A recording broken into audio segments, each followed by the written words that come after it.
Hey guys, how's it going today? My name is Benji, and today I want to talk about my modular synth.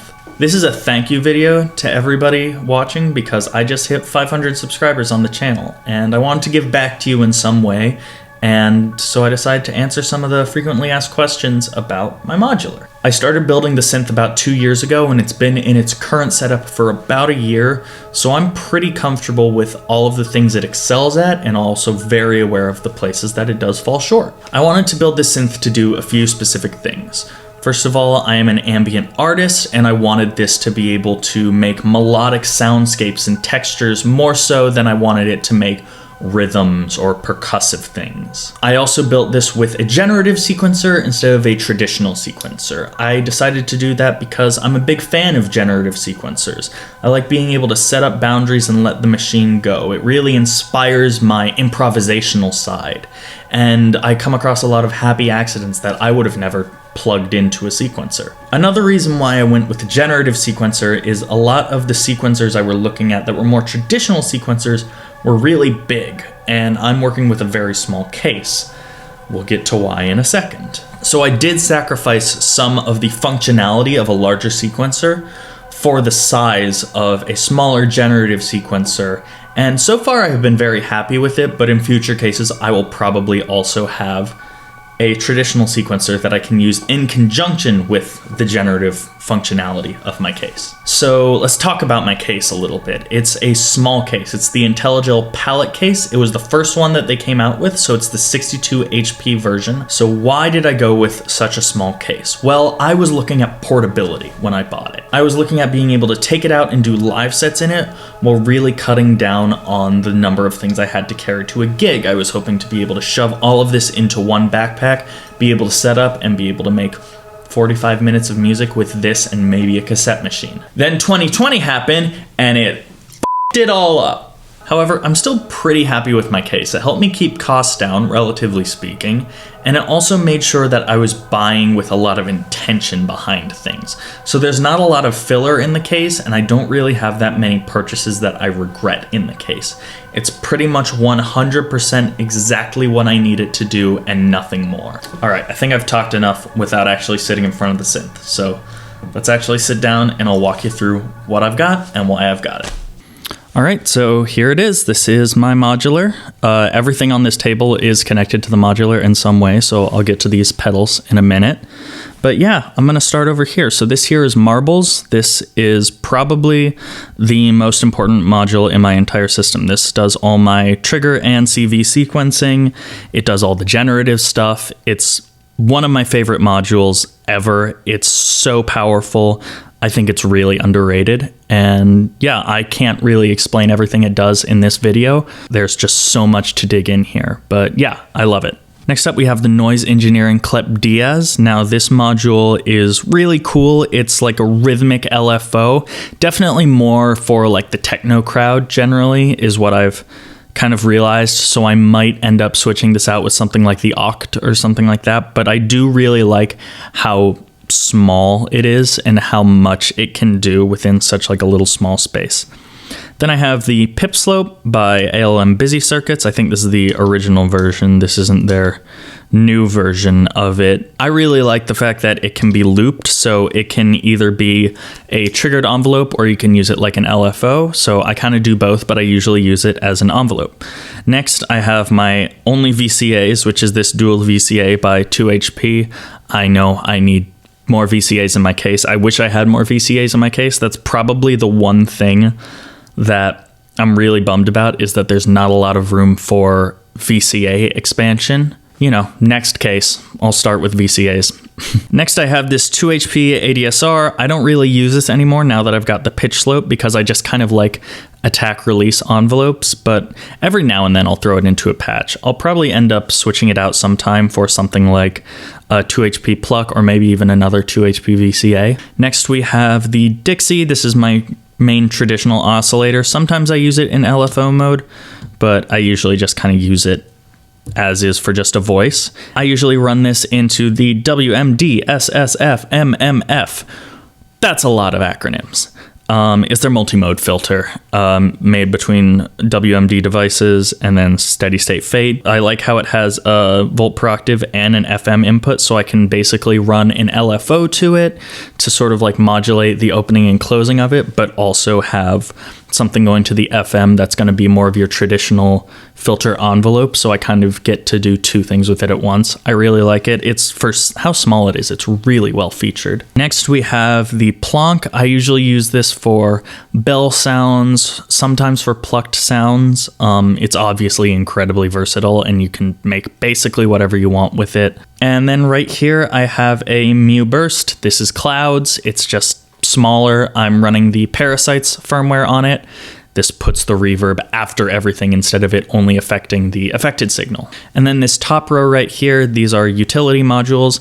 I have my pedal send effects. You have kind of your basic like mix controls, and then this is the actual send. It runs through these pedals and then it gets returned, and I can basically put that wherever. This is the Quadrat, I believe. It's for attenuverters, and I use it as basically a mixer section. I also do heavily use the mults on the top here, and it just all runs to an output module. The pedals that are being run through the effect send are an Electro-Harmonix Pitchfork. I use that generally just to add sort of like a chord element to things. Sometimes I do it for octaves though.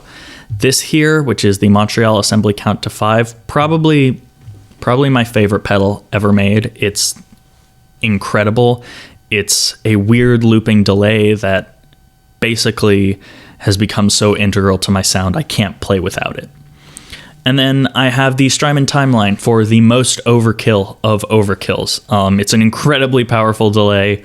I am basically just using it for its tape sound, but I was using this with my guitar pedal board. I moved a different delay into that spot, so this is just sitting here now. I will also sometimes use its looper functionality just to add more textures though. So, all of that's out of the way. Let me kind of show you how I patch this thing.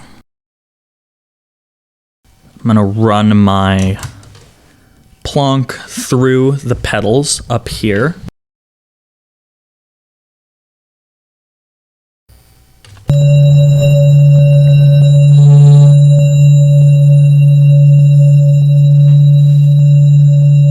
And there we go.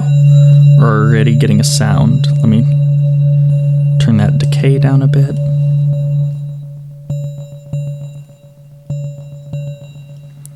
So already, before I've even hit anything else, I just love this timbre. I think that this is so inspiring. I don't even have note information going, and I love this. Let's give it some pitch CV.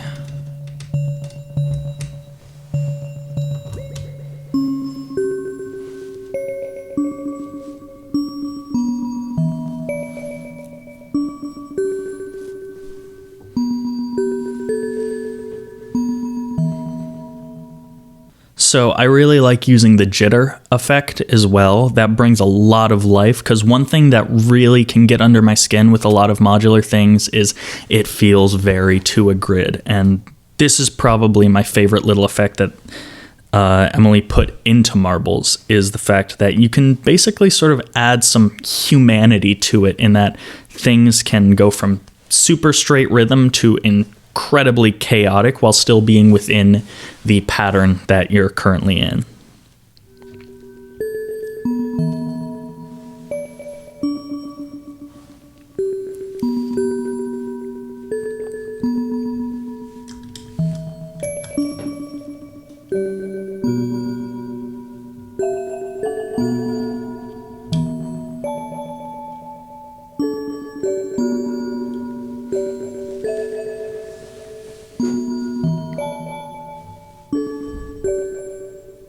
And already just with this, with a little bit of delay, little bit of pitch effects, I already have something that's really wild.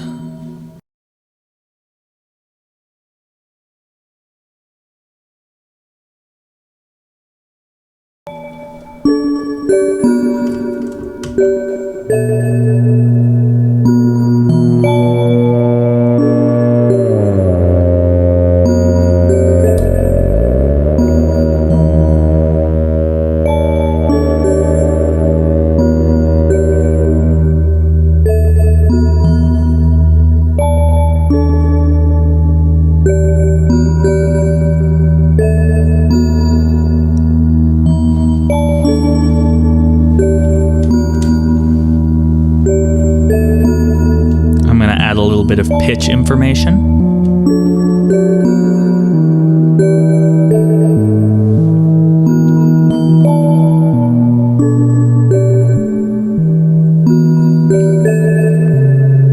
All right, so what I'm going to do next is I'm going to take the random CV that's coming out of the marbles, and I'm going to punch that into the decay over here for the plonk, and I'm also actually going to have that affect the reverb amount, and I'm going to actually attenuate that so I can get a little more control with it.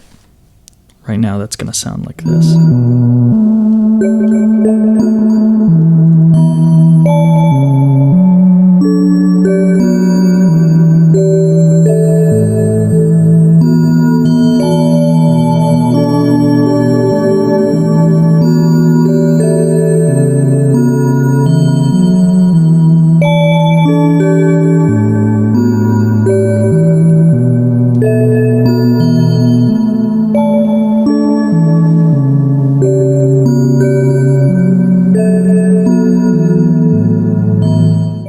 Lastly, I think I'm going to take that main clock, I'm going to clock my Clep Diaz, I'm going to take the unipolar output, and I'm going to put that into the FM output of this filter here.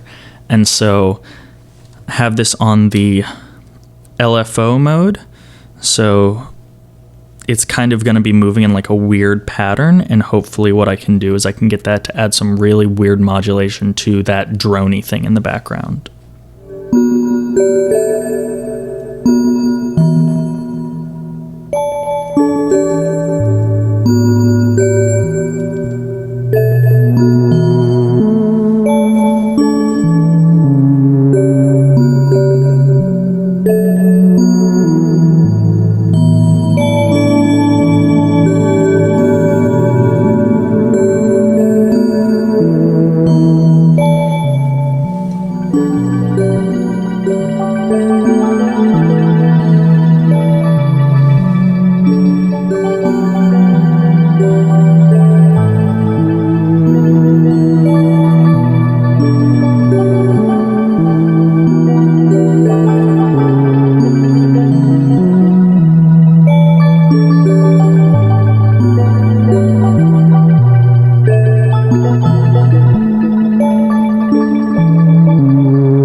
So yeah, that's just a quick rundown of some of the many things that this little case can do. Obviously, I kind of tuned it for what it was doing there, but there's a lot of different places you can push this. I've gotten drum kits out of this thing. I've gotten it to do techno, acid, bassline sort of things, so it just depends on what you're looking for. All right, thank you guys so much for watching. Again, big thank you to everybody who subscribed.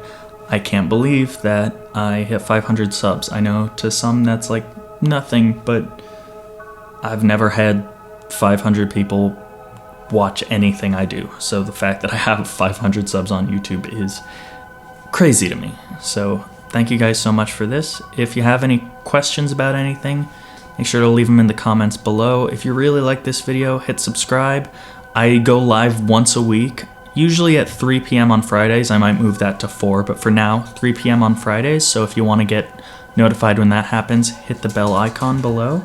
If you ever have any different questions you want to ask me, follow me on my Instagram. I do a bunch of AMAs whenever I get bored, and if you throw me a question, I'll shoot you an answer. So yeah, thanks so much for watching, and I'll see you next time.